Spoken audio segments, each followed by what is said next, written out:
batting has been miserable in this series. But can you give some tips of batting to them because you batted exceptionally well in this session? Thank you, but I'm a bowler. But I'm not handing out any batting tips, that's for sure. Do you think that manner Cummins batted and then you batted? Do you think the front-line batsmen let Australia down? They're not really applied themselves because they got starts, but they're not gone on to a bigger score. I don't really feel that's a really fair comment, to be honest. I see how much hard work the guys are doing in the nets and at training. I know they're working hard. They're not going out there to fail. They're not going out there to try to fail. They're working their backsides off, and they've got all my support. You got to remember, we're coming up against a world-class bowling attack. It's one of the best Indians bowling attacks I've ever seen. So yeah, I know all our batters are disappointed. Yeah, of course they get disappointed, but I know how hard they've been working. So I know around the corner there's a lot of success for them. Nathan, if you look at the conditions that you played on this week as opposed to Perth or Adelaide, what do you think was or has been important to do well on this surface? And I guess what has the difference been between what India have been doing well and what Australia maybe haven't been? Obviously, first innings runs. It comes down to pretty much any Test match you ever play. If you can get first innings runs, and you basically put yourself ahead of the game. Fortunately, we miss that. Now our backs are up against the wall, and Pat and I and Josh have got to come out tomorrow, and we're going to have to fight. We've got to show a lot of pride and go out there and fight our backsides off and show how much it means to wear the baggy green cap. And I can guarantee you, Pat and myself and Josh to come will definitely do that tomorrow. And there's been a little bit of comment passed over the last couple of days about I suppose the amount or lack of amount of movement with the old ball that you guys have been getting over the past few tests as opposed to, say, last summer. Is there anything different happening there or anything different in terms of what India are doing to get that? No, I don't think so. I think the Indians, their fast bowling attack have really stood the seam up really well, and they've been able to get a fair amount of swing. And I think we've had to bowl a lot of overs. I think so. Fatigue could possibly play a role in that, but I know the bowling attack in the Australian change room. I know how hard they're working as well, and they'll get a heap of rewards coming soon. I thought Pat Cummins was absolutely exceptional in this Test match. He keeps getting better and better each and every day. So I think, that's all I've really got to say about that. Nathan, you and Pat were getting a lot of support from the crowd. Every defensive shot, every over, they were cheering. Were you sort of aware of that and getting yourself through that last half hour with time being out? Oh yeah, no, I was obviously really enjoying my time batting with Pat. Obviously, he helps my nerves calm down a little bit. But obviously, you start hearing the Aussie fans out there, and obviously you can hear all the Indian chants as well. So it's always good fun and good banter. But you're playing Test cricket and it's exciting. It's a great challenge, and you're playing at MCG in a Boxing Day Test match, so it's pretty special.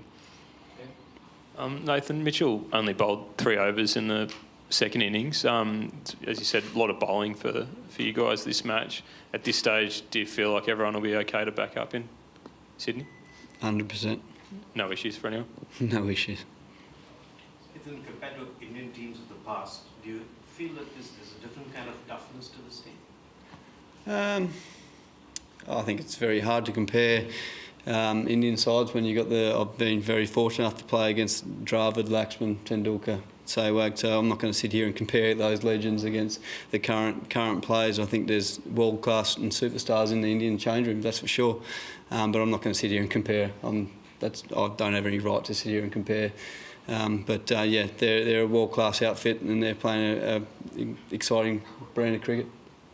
You haven't been asked this, but do you think you can win tomorrow? I mean, I'll tell you what we're going to do. We're going to come out tomorrow and we're going to try and win the first ball in the first over and show a lot of fight and have a lot of pride in going out the bat there for Australia. That's all we can do. We're not going to come and sit here and say we're going to score 140 and Pat's going to score 200 and I'm going to score 20. I'm not going to sit here and say that, but what we're going to do, we're going to show a lot of fight and we're going to enjoy doing it. It's a massive honour to play Test match cricket for Australia, and we're not going to give this test match up lightly. So we're going to show a lot of fight and just take it ball by ball, and who knows where we can get to. Please talk about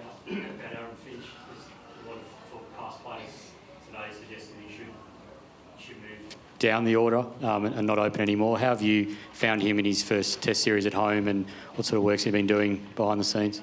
Yeah, I'm a massive fan of Finchy. He's a great guy as well, and he's working his backside off. He's hitting a lot of balls in the nets. And I think he's a world-class player. We've seen him perform at the international level for many years now in all three formats now. So I know Finchy, yeah, he's disappointed, as everyone is, but I know that he's going to work his backside off in lead up to Sydney Test. And as I said, he's got my full support, and I'm confident in Finchy that his big score is just around the corner for him. Can you just talk a bit about Pat's development as a batsman in the last sort of 12 months, and what's he been doing, privately, with at training, these sorts of things, and how's he got to this level? I know. We just walked in there, and Josh Hazelwood just said, it's all about me feeding bowling machine balls to him in the off season. So I think Josh has taken a lot of credit for it, but. Pat seems to be, he's wanting to learn about the game. He's getting better with his bowling, batting, and obviously the fielding, because he keeps talking about that run out in Adelaide. So it's one of those things where Pat just keeps getting better and better. I think he's one of the best all-rounders in the game, in my eyes. He's a great guy, and he's just, as I said, he's working his backside off with his batting. I know he's working with Hickey here, who's a fantastic batting coach, and I know he's been doing a lot of work while we're in the UAE, back home in New South Wales. So, yeah, it's great to see him get some reward, and I'd like nothing better to see Pat bring up his maiden Test match century tomorrow. Yeah, just building on what Marty asked, Nathan, you've been playing with Pat since his debut back in Joburg in 2011. How much joy does it bring you that he's overcome all those challenges? He's a senior member of the side and able to contribute so magnificently with ball and bat now too. As I said, Pat, in my eyes, is an incredible bloke. He's a great guy, but he's a great cricketer as well. So it's been brilliant to see where he started from and to where he's at now. But to be honest, I think he's got a hell of a long career ahead of him. He's going to be one very special cricketer. No, there's a lot of talk about Bulmer's action and how difficult he is to play and how difficult he is to pick. You've been out there dealing with that label today. Can you give us a sense of how different he is to play and how difficult? He's quick, and he's got a very good slow ball.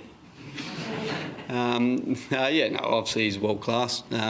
He's got all the skills. He's got a fast bumper. He's got a fast Yorker. And he hits it, bashes a good length. So yeah, he's a pretty good all round package when it comes to fast bowling. Has it surprised you because he's emerged in the last 12 months just how rapidly he's become a top line bowler? No, I'm not surprised. I've obviously watched a lot of white ball cricket when India's played, and obviously he's an absolute world-class superstar. So he seems like a lovely guy as well. He hasn't had a crack at me yet, so it's been pretty interesting. But he's a superstar. Michael? Just one more on Pat. Obviously, you spoke about you guys being on the graveyard shift with the old ball. Does there come a point where he's making a pretty compelling case to take the new ball, just the way these bowlers are?